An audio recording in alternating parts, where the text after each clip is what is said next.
أشهد أن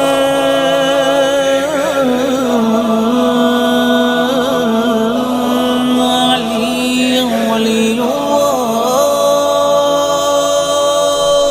السلام علیکم۔ ممبئی و اطراف جیسے تھانہ، ممبرا، بھیونڈی، کلیان میں ہونے والی مجالس، محافل اور دوسرے اسلامک پروگرام کی اپڈیٹ حاصل کرنے کے لیے گوگل پلے اسٹور سے عزاداری ان ممبئی ایپ کو ابھی ڈاؤن لوڈ کریں۔ اس ایپ کے ذریعے آپ مجلس، محفل اور دوسرے اسلامک پروگرام کے اعلانات بہت ہی آسان طریقے سے کر سکتے ہیں۔ شکریہ۔ اعوذ باللہ من الشیطان الرجیم، بسم اللہ الرحمن الرحیم۔ الحمد للہ الذی ہدانا لہذا وما كنا لنہتدی لولا ان ہدانا اللہ، لقد جاءت رسل ربنا بالحق والصلاة والسلام علی اشرف الانبیاء والمرسلین وعلى النبی المکی المدنی القرشی الہاشمی سیدنا و نبینا سید ابی القاسم محمد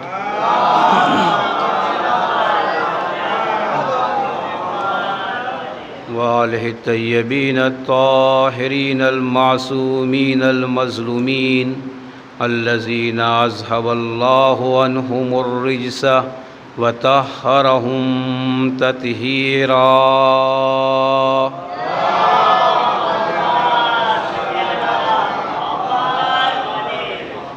بسم اللہ الرحمن الرحیم۔ رب اشرح لی صدری ویسر لی امری واحلل عقدۃ من لسانی یفقہوا قولی، اما بعد فقد قال اللہ تعالی فی القرآن الکریم۔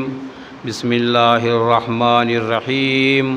انا اعطیناک الکوثر فصل لربک وانحر ان شأنک هو الابتر۔ صلوات پڑھیں محمد والے۔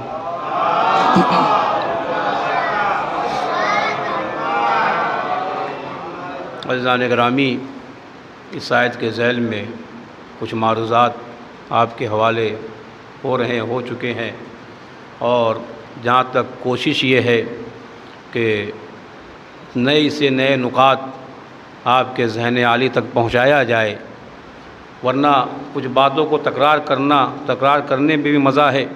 جس طریقے سے قرآن کی تکرار کی جاتی ہے تو اس میں ثواب ملتا ہے، ایسے ہی ان کا تذکرہ کیا جاتا ہے تو ثواب کا حامل ہوتا ہے۔ ان کی کوئی بھی چیز پرانی نہیں ہوتی۔ تو بڑا اچھا شعر کہا جناب کہ یہ جو دنیا ہے یہ صدقہ کھا رہی ہے۔ پوری دنیا طفیل میں پیدا ہوئی، رسول اکرم کے، ان کی اولاد کے، اہل بیت کے طفیل یہ دنیا خلق ہوئی۔ بس غصہ یہ آتا ہے، تکلیف یہ آتی ہے کہ اگر کسی کا کھا رہے ہو تو کم سے کم اس کی گاؤ بھی، یعنی جس کا بھی کھایا جائے، اگر وہ 5 منٹ کے لیے کچھ کھلاتا ہے، آپ کو ایک پان کھلاتا ہے تو آپ 10 منٹ اس کے ساتھ میں رہتے ہیں۔ اگر وہ چائے پلاتا ہے تو آدھا گھنٹہ اس کے ساتھ میں رہتے ہیں۔ اگر وہ کھانا کھلا دیتا ہے تو آپ اس کے ساتھ 1 دن تو رہتے ہیں۔ اب جس کے صدقے میں سب کچھ کھا رہے ہو، کم سے کم اس کا تذکرہ تو ہونا چاہیے، اس کی باتیں تو ماننا چاہیے۔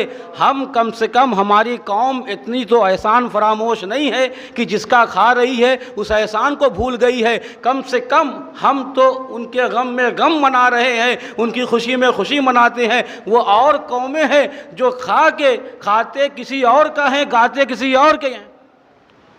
آپ توجہ فرمائیے، یہ واحد قوم ہے جس کا کھا رہی ہے، اس کا تذکرہ کرتی ہے، اس کا بیان کرتی ہے۔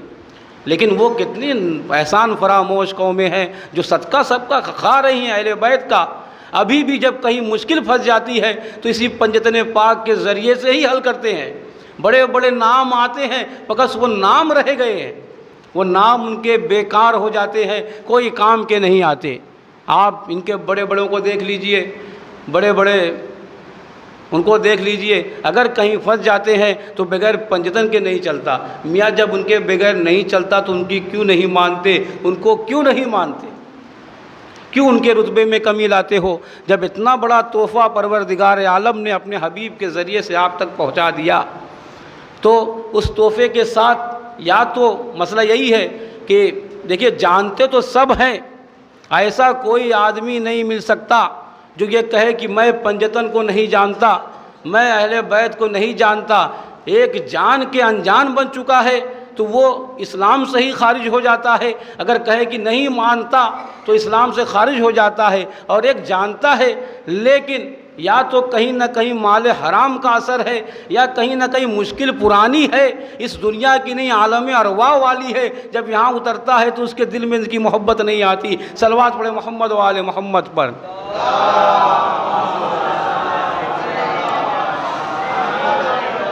تو بہرحال جو اس کے ذیل میں باتیں ہو رہی تھی کہ بغیر محنت کے، بغیر زحمت کے، میں نے مثالیں کئی آپ کے سامنے پیش کی۔ اس زمانے کا معاشرہ دو دھڑوں میں تقسیم ہو چکا تھا۔ دو دھڑوں میں کیا کہہ لیجئے، ایک بہت ہی معدود، بہت ہی کم لوگ تھے جو خدا کی وحدانیت کا اقرار کر رہے تھے، اور کئی زیادہ لوگ ایسے تھے جو بتوں کی پوجا کر رہے تھے اور اپنا سر بتوں سے ٹکرا رہے تھے۔ یعنی صرف واحد گھرانہ دیکھا جائے تو یہ اہل بیت کا گھرانہ تھا، ان کے آباء و اجداد تھے جو خدا کی پرستش کر رہے تھے، جب پورا کفار، پورا معاشرہ قریش کا بتوں کو ٹکر مار رہا تھا، بتوں کی سیاہی میں ڈوب چکا تھا۔ تو ایسے دور میں خاندان نبوت و رسالت نے خدا کو پہچنوایا، خدا کا دامن، خدا کو نہیں چھوڑا، خدا کے فرامین کو نہیں چھوڑا۔ اگر کوئی آ بھی گیا تو آپ واقعے سے واقف ہیں، خانہ کعبہ خراب کرنے کے لیے آیا تو وہ شکست کھا کر گیا۔ اس زمانے میں کون ہے؟ جد پیغمبر موجود ہے، اس سے یہ ثابت ہو کتنا اطمینان ہے۔ ابھی اتنے زیادہ لوگ نہیں ہیں جو دنیا میں اتنے سارے مسلمان ہیں، کوئی ایک ایسا مسلمان لے کر آؤ جس کو اتنا اطمینان ہو کہ اگر خانہ خدا پہ حملہ ہوگا تو اس کو خدا خود سمجھ لے گا۔ کوئی ایک واحد مسلمان دکھا دیجئے معاشرے میں۔ کہا مسلمان بہت ہو گئے مگر ایمان کمزور ہو گیا۔ اس زمانے میں مسلمان نہیں تھے، خدا کو ماننے والے زیادہ نہیں تھے، لیکن جو تھے وہ پکے تھے۔ صلوات پڑھے محمد و آل محمد پر۔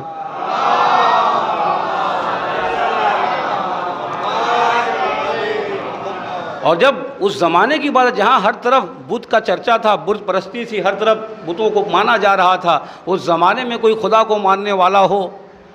اب جب خدا کے دین کو پھیلانے کے لیے حضور اکرم آئے تو میں عام طور سے مثال دے چکا ہوں یا پھر دے رہا ہوں کہ ایک آدمی آپ کے گھر میں زیادہ کام کرنے والا ہے، اگر کوئی زیادہ محنت کرنے والا ہے تو آپ کیا کرتے ہیں؟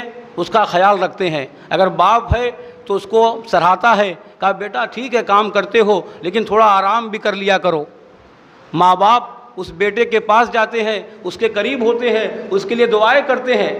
تو ایسا ہی جس طریقے سے ایک ماں باپ کی محبت ہوتی ہے، بیٹے کو جب زحمت میں دیکھتے ہیں، محنت کرتا ہوا پاتے ہیں تو اس سے کہتے ہیں ذرا آرام کر لیا کرو۔ تو بالکل یہی سچویشن رسول اکرم کی تھی کہ جب تبلیغ کے لیے نکلتے تھے اتنا تھک جاتے تھے، اتنی سختیاں جھیلتے تھے، اور جب عبادت کے لیے کھڑے ہوتے تھے تو خدا فرماتا تھا اے میرے حبیب رات میں عبادتیں کرو، تھوڑا کم کرو، یعنی تم میرے لیے اتنا کر رہے ہو۔ اب جب خالق کائنات کے لیے کوئی اتنا کر رہا ہے، اب جب ظاہر سی بات ہے اب ہم جب خوش ہو جاتے ہیں تو اسے کیا کرتے ہیں؟ اسے تحفے سے نوازتے ہیں، اسے القابات سے نوازتے ہیں۔ کہا گھر میں کون زیادہ کام کرنے والا ہے؟ کہا وہ میرا لاڈلا ہے، وہ میرا پیارا ہے۔ آپ طرح طرح کے بعض اوقات نام بھی رکھ دیتے ہیں۔ تو خدا نے بھی ایسا ہی کیا، جب رسول نے اپنے کو زحمت میں ڈالا اور خدا کے لیے ڈالا، خدا کے دین کو پھیلانے کے لیے ڈالا۔ اب خدا کہیں محمد سے خطاب نہیں کرتا ہے تو کبھی کہتا ہے میرے طٰہٰ، اے یاسین،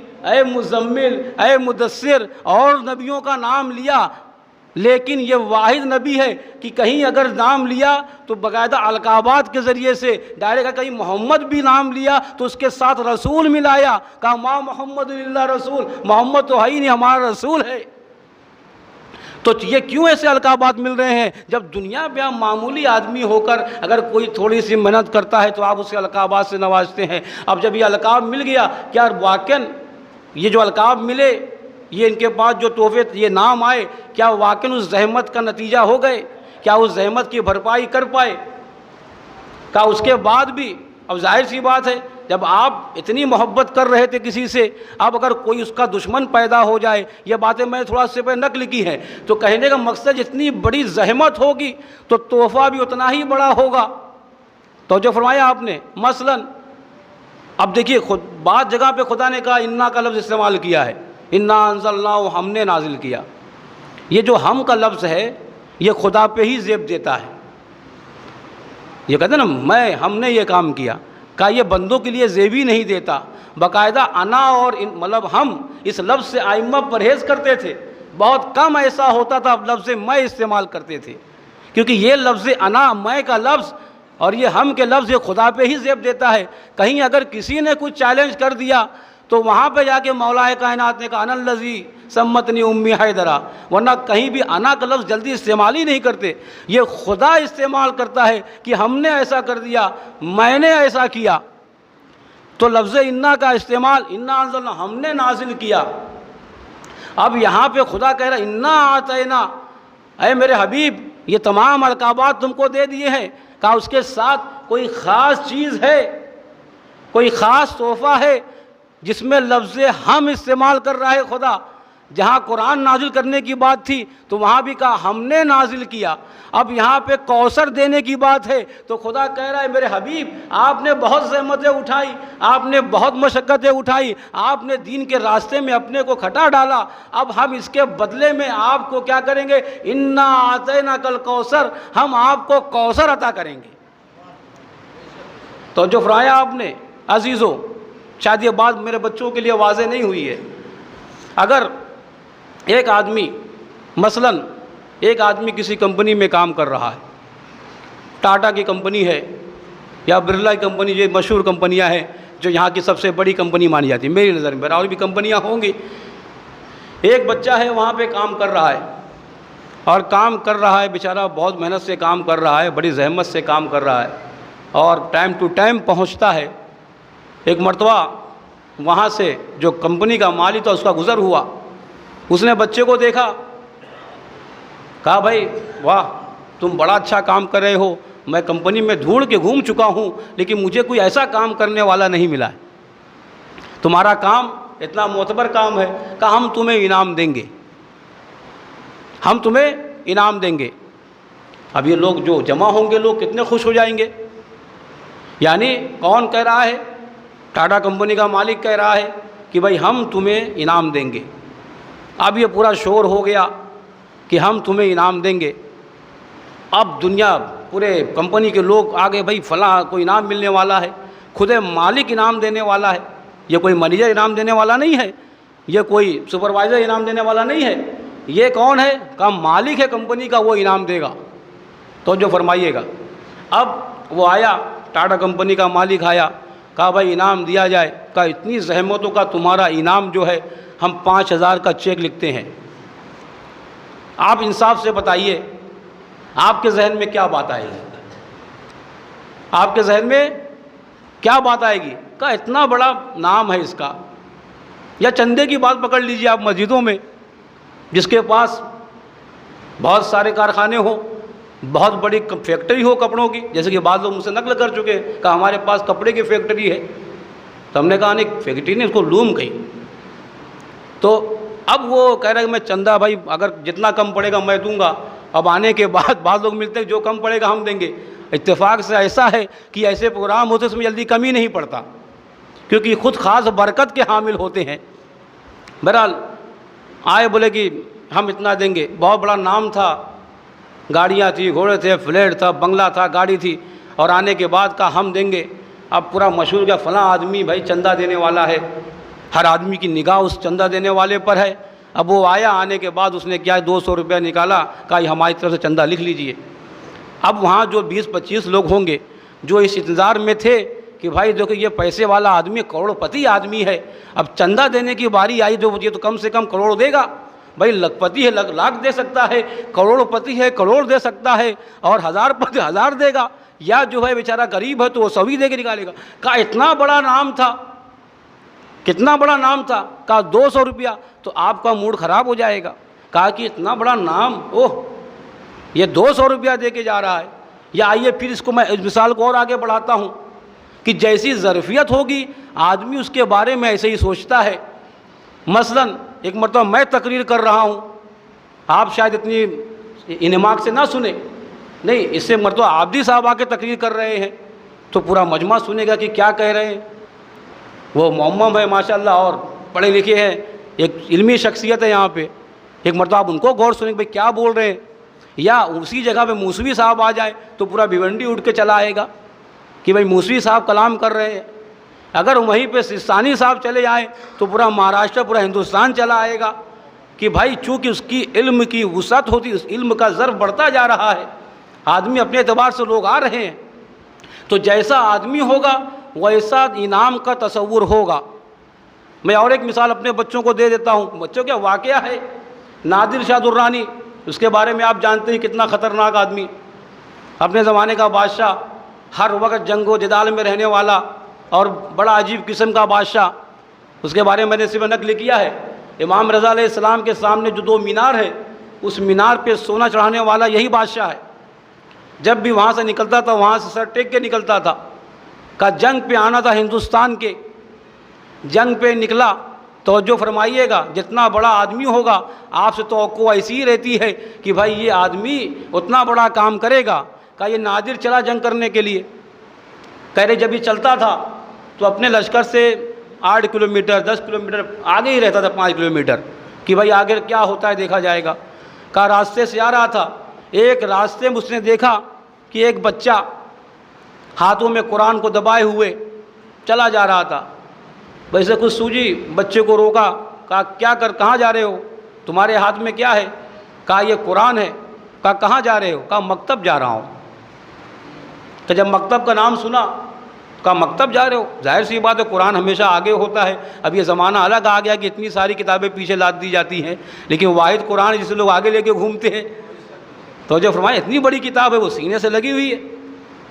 کہا بھئی تمہارا سبق کہاں تک پہنچا ہے؟ کہا میرا سبق، اب اس نے قرآن کی آیت نکالی، کہا بسم اللہ الرحمن الرحیم انا فتحنا لک فتحا مبینا۔ کہا واہ، یعنی اے میرے حبیب ہم نے آپ کو فتح مبین عطا فرمایا۔ کہا میں جنگ پہ جا رہا ہوں تو استخارے کی طرح ہو گیا جسے کہہ لیں۔ کہا یہ بچہ بول رہا ہے، خوش ہو گیا، اور اس نے ایک سونے کی اشرفی نکال کے اس کے ہاتھ میں رکھ دی۔ کہا نہیں، یہ مجھے سونے کی اشرفی نہیں چاہیے۔ کہا کیوں؟ کہا میری ماں مجھے مارے گی، یہ کہے گی پتہ نہیں کہاں سے اٹھا کر لایا ہے۔ بھائی یہاں راستے میں سونے کی اشرفی کہاں دستیاب، سونا کہاں ملنے والا ہے، میں سونے اشرفی ہے پریشان ہوں۔ کہا کہ نہیں، یہ رکھ لو، کہہ دینا اپنی ماں سے، توجہ فرمائیے گا، کہا یہ اشرفی رکھو اور کہہ دینا اپنی ماں سے کہ نادر نے دیا ہے۔ کون نادر؟ کہا بادشاہ شاہ نادر نے دیا ہے۔ اب اس نے کہا کہ تو اور برا ہو جائے گا، جب میں کہوں گا کہ نادر نے دیا تو بات اور گڑبڑا جائے گی اور شاید پٹائی بھی ہو جائے۔ کہا کہ تو اور نادر کہاں، اور تیری ملاقات نادر سے کیا؟ کہا اور جب ایک اشرفی دیکھے گی تو کہے کہ اگر نادر نے دیا ہوتا تو ایک اشرفی نہیں دیا ہوتا۔ تو جو فرمائیے گا، اگر نادر دیتا تو ایک اشرفی نہ دیتا۔ اب بچے کی ذہنیت دیکھتا ہے اور کہتا ہے واقعی یہ بہت ذہین لڑکا ہے۔ کہا اس نے اٹھائے ایک تھیلی اشرفی کی، کہا اپنا دامن اٹھاؤ، اور جیسے دامن اس نے پھیلایا پوری اشرفی اس میں ڈال دیا۔ کہا جاؤ اب اپنی ماں سے کہنا کہ نادر نے دیا ہے، تب اس سے معلوم ہوگا کہ واقعی دینے والے کا ظرف اتنا بڑا ہے کہ نادر کے علاوہ کوئی اتنی اشرفی دے ہی نہیں سکتا۔ عزیز و رسول اکرم کا بھی معاملہ ایسے ہی تھا، دنیا میں ان کا انعام لوگ کیا دیتے، اور دینے والا تو اپنی خدائی دے نہیں سکتا۔ کہا اے میرے حبیب ہم آپ کو کوثر عطا کر رہے ہیں، یہ اتنی بڑا تحفہ ہے کہ آنے قیامت تک کے لیے اب جتنے بھی ائمہ آئیں گے اسی کی نسل سے آئیں گے۔ صلوات پڑھے محمد و آل محمد پر۔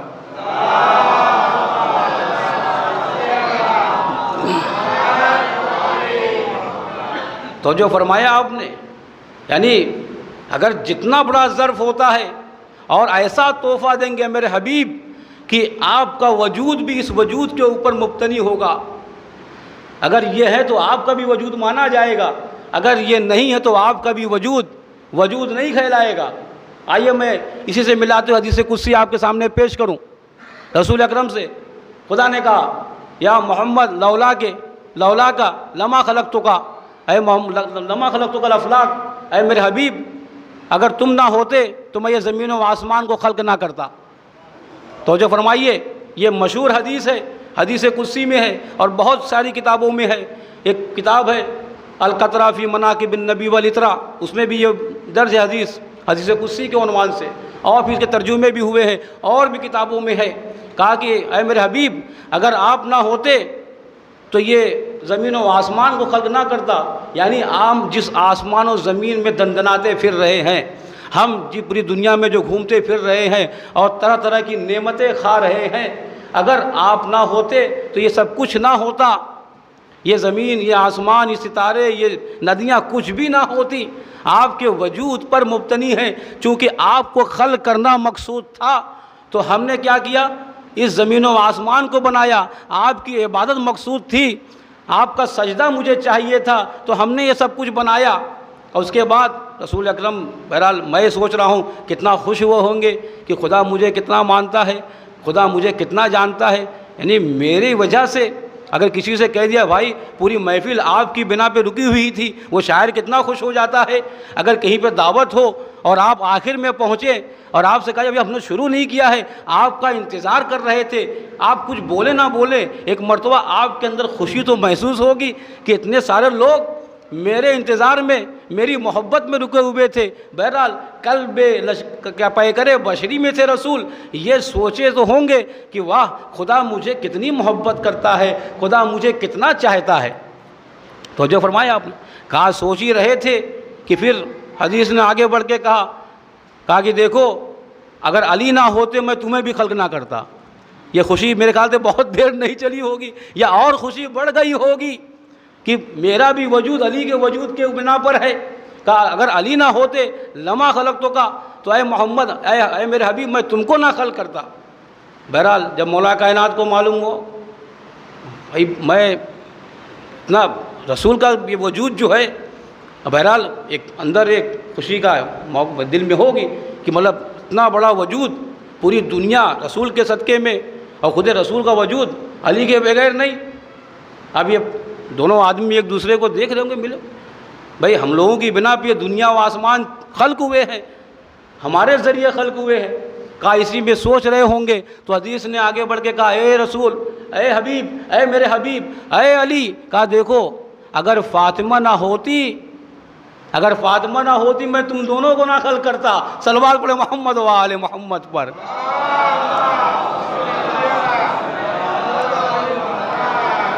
اتنا بڑا تحفہ کہ جہاں پہ رسول نے اتنی زحمت کی تو شکل فاطمہ میں لا کے یہ تحفہ دیا، اور وہ کردار نبھایا شہزادی نے۔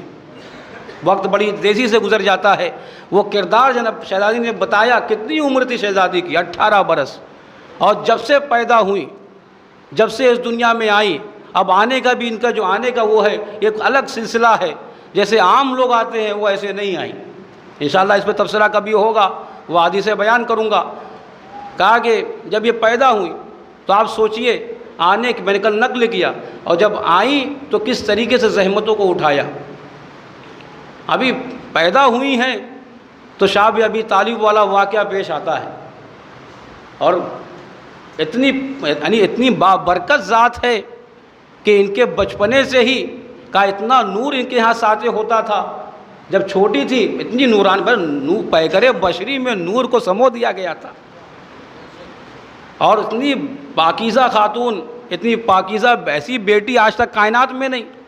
کبھی اس میں تذکرہ ہوگا کہ اگر اچھی بیٹی ہے تو اچھی زوجہ بھی بنتی ہے، اور اچھی زوجہ ہے تو اچھی ماں بھی بنتی ہے۔ اگر بیٹی گڑبڑ ہے تو زوجہ بننا اس کا صحیح مشکل ہے، اچھی زوجہ بننا اس کا مشکل ہے، یا جو ہے اچھی ماں بننا اس کا مشکل ہو جائے گا۔ تو بہرحال اتنے یعنی ابھی پیدا ہوئی ہیں، یہ سب تمام طرح کے تانے آپ دیکھ رہے ہیں۔ شہزادی کا وجود اتنا بابرکت ہے۔ آئیے ایک روایت ذہن میں آگے آپ کے سامنے نقل کر دوں کہ چونکہ بات ہے تحفے کی، یہ کوئی معمولی سب سے بڑا تحفہ اگر رسول اکرم کو دیا گیا کار رسالت کے بدلے میں تو شہزادی سے بڑا کوئی تحفہ تھا ہی نہیں۔ اور جب میں نے آیت پڑھی آپ کے سامنے، انا اعطیناک الکوثر، ہم نے آپ کو کوثر عطا کیا، اور اس کے بعد کیا ہے، فصلی لربک، اپنے رب کے لیے نمازیں پڑھو اور پھر قربانیاں پیش کرو، قربانی دو۔ عزیزوں، جو میں نے تاریخ میں پڑھا یا روایتوں میں پڑھا کہ اس میں روایتوں میں یہ نقل ہے کہ جب شہزادی کا وجود اس دنیا میں آیا، جب اس دنیا میں پیدا ہوئی تو رسول اکرم نماز مغرب پڑھ رہے تھے۔ ابھی مغرب کا وقت بھی ہے تو ذہن میں بات آ گئی کہ ایک نئی چیز آپ لوگوں کے لیے سامنے پیش بہت توجہ چاہتا ہوں۔ کتنی بابرکت ہے یہ ذات، اسی بنا پہ اسے مبارکہ کہا جاتا ہے، اسی بنا پہ اسے مبارکہ کہا جاتا ہے کہ یہ بابرکت ہے ذات۔ کل انشاءاللہ اس پہ بات ہوگی۔ کہ جب یہ پیدا ہوئی تو کیا ہوا؟ کہ فصلی لربک، اپنے رب کے لیے نمازیں پڑھو۔ نمازیں تو پڑھتے ہی تھے، لیکن جب کوثر عطا ہوگا تو کوئی خاص نماز پڑھی جائے گی، کوئی نہ کوئی ایک نماز ہوگی۔ اس کے بارے میں خدا کہہ رہا ہے کہ فصلی لربک، نمازیں پڑھو۔ کہ حضور مغرب کی نماز پڑھ رہے تھے اور اس وقت تک مغرب کی نماز صرف 2 رکعت تھی۔ تو جو فرمایا آپ نے، کتنی رکعت تھی؟ 2 رکعت نماز۔ ابھی تک کی یہاں کی میرے اعتبار سے نئی حدیث، نئی روایت، کہا کہ صرف 2 رکعت نماز تھی مغرب کی اس وقت تک۔ کہا نماز پڑھ رہے تھے، نماز مغرب تمام کی، 2 رکعت تمام کیا، خبر دیا فرشتے نے، اے میرے حبیب، خدا نے آپ کو کوثر عطا کر دیا، خدا نے آپ کو جو تحفہ دینا دے دیا۔ کہ جیسے ہی تحفے کا نام سنا، یہاں سے فصلی لربک، اور حضور کھڑے ہوئے، اور کھڑے ہونے کے بعد اے بار الہ، تیرا لاکھ لاکھ شکر ہے کہ تو نے مجھے کوثر عطا کیا۔ یہ لوگ مجھے تانا دے رہے تھے، یہ لوگ مجھے ابتر کہہ رہے تھے، تیرا لاکھ لاکھ شکریہ ہے۔ اور رسول نے یہ کہہ کے بتایا کہ جب تحفہ ملے تو شکر کیا جاتا ہے۔ کہ 1 رکعت نماز شکرانے کی اور نیت باندھی، اور جیسے ہی تمام کی، وہاں سے آرڈر آیا کہ چونکہ زہرا کے لیے شکرانے کی نماز پڑھ رہے ہو میرے حبیب، آج کے بعد یہ 2 رکعت نماز نہیں بلکہ یہ 3 رکعت نماز واجب ہو جائے گی۔ صلوات پڑھے محمد و آل محمد پر۔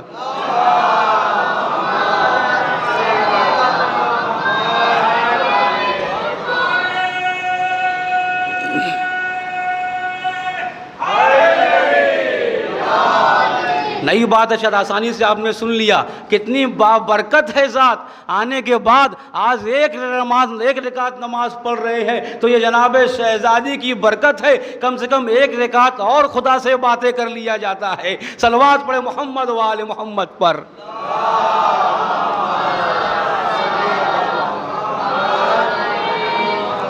آپ نے فضائل سنے کہ ابھی تو میں مقدمہ بیان کرتا جا رہا ہوں کہ کس طریقے سے ماحول بنایا، ایسے ماحول میں اتنی بابرکت ذات کو بھیجا، اور اتنی بابرکت ہونے کے ساتھ ساتھ اتنا غم، اتنی مصیبت اٹھا رہی ہے بچپنے سے۔ ابھی کتنی بڑی ہوں گی شاب ابی طالب، 3 سال تک، کل آپ نے سنا اس کے بارے میں، 3 سال تک اس کے اندر رہی۔ کس کے ساتھ رہی؟ اپنی مادر گرامی کے ساتھ میں رہی۔ اور میں نے بار بار میرا ذہن سے باتیں نکل جاتی ہیں، کون سی ماں؟ عرب دنیا کی امیر ترین خاتون، یعنی اس سے زیادہ کوئی مالدار نہیں، اس نے اتنا مال خرچ کیا تو خدا نے اس کے ذریعے کوثر عطا کیا حبیب کو، مال کثیر خرچ کیا تو کوثر دیا۔ تو اتنی بڑی خاتون کی بیٹی اتنی سختیوں میں سختیاں جھیل رہی ہے، بھوک اور پیاس فاقہ کشی ہے، کوئی دانہ پانی دینے والا نہیں ہے، کوئی چپکے سے آتا ہے تو کچھ دے کر چلا جاتا ہے۔ اور رسول بھی وہی کام کر رہے ہیں جو کربلا میں جناب زینب کیا کرتی تھی، کا جو کھانا آتا تھا تو پہلے بچوں کو تقسیم کرتے تھے، ناداروں کو تقسیم کرتے تھے، اور اس کے بعد پھر اپنے سجدے میں چلے جاتے تھے، اے میرے بار الہ تیرا دین پھیلانا ہے۔ عزیزوں، 3 سال تک یہ چھوٹی سی بچی، اور جب شعب ابی طالب سے یہ باہر آئی، 5 سال کی ہوئی، جناب خدیجہ کا سر سے سایہ اٹھ گیا۔ کہ 5 سال کی عمر میں کیا ہوا؟ جناب خدیجہ اس دنیا سے چلی گئی، اور باقاعدہ میں نے جو پڑھا ہے تاریخ میں کہ اس طریقے سے جناب خدیجہ کو دفن کرنے کے لیے رسول گئے، اور ایک جگہ ہے کہ شہزادی گھر پہ ہی تھی، واپس آئے تو دیکھا جو میں نے کل روایت نقل کی، کہ جیسے ہی آئے پورے گھر میں اگر کوئی رسول خدا کا حامی ہے، اگر پورے عرب میں اب کوئی رسول خدا کا حامی ہے، 2 حامی تھے وہ چلے گئے، ایک ابو طالب تھے وہ اسی اسنا میں چلے گئے، ایک ختیجہ تھی جو رسول کے غم کو دیکھتی تھی، ان کے غم کو سہتی تھی اور ان کے غم میں آ کر ان کے شریک ہوتی تھی۔ اب یہ بھی نہیں ہے، اب یہ 5 سال کی بچی ہے۔ کہا جب یہ رسول واپس آئے اور آنے کے بعد جناب شہزادی کو دروازے پر دیکھا، چوکھٹ پہ بیٹھے ہوئے دیکھا، تو شہزادی نے ایک ہی جملہ کہا تھا نا، اے بابا ہماری اماں کہاں ہے؟ ارے رسول خدا تڑپ گئے، یہ کون سی بیٹی ہے؟ یہ ایسی بیٹی ہے کہ جس کے بارے میں رسول کہہ رہے ہیں یہ بیٹی میرے باپ کی طرح ہے، کہا یہ میری ماں کی طرح ہے، یعنی باپ کہہ رہا ہے بیٹی کو، چونکہ بچپنے سے ہی اتنی فرما بردار تھی، اپنے بابا سے اتنی محبت کرتی تھی۔ اور دوسری بات نقل کر رہا ہوں، کہا نہیں، ایک مرتبہ جب جناب خدیجہ کو دفن کر چکے، ابھی تو بچپنا ہی تھا نا، ایک مرتبہ اپنے بابا سے کہتی ہیں اے بابا جان میری مادر گرامی کہاں ہے؟ میری ماں نظر نہیں آتی ہے۔ کہا جب رسول نے کوئی جواب نہیں دیا، کہا دوسری خواتین کے پاس، دوسرے لوگوں کے پاس جاتی تھی، ان کا دامن پکڑتی تھی، ہماری مادر گرامی خدیجہ کہاں ہے؟ اے عزیزو میں یہ چیز پڑھ رہا تھا، ایک مرتبہ میرا ذہن چلا گیا کربلا کی طرف، میں کہوں گا اے شہزادی، ارے آپ کی مادر گرامی جب دفن ہوئی ہے نا تو رسول اکرم موجود تھے، آپ کی مادر گرامی جب قبر میں گئی ہے اور آپ کو اتنا تو موقع مل رہا تھا پوچھنے کے لیے ارے میری مادر گرامی کہاں ہے؟ رسول خدا آپ کو آغوش میں بٹھاتے تھے اور آپ کے غم کو تسلی دیا کرتے تھے، اور پھر جب یہ غم آگے بڑھ گیا تو خدا سے بھی برداشت نہ ہوا،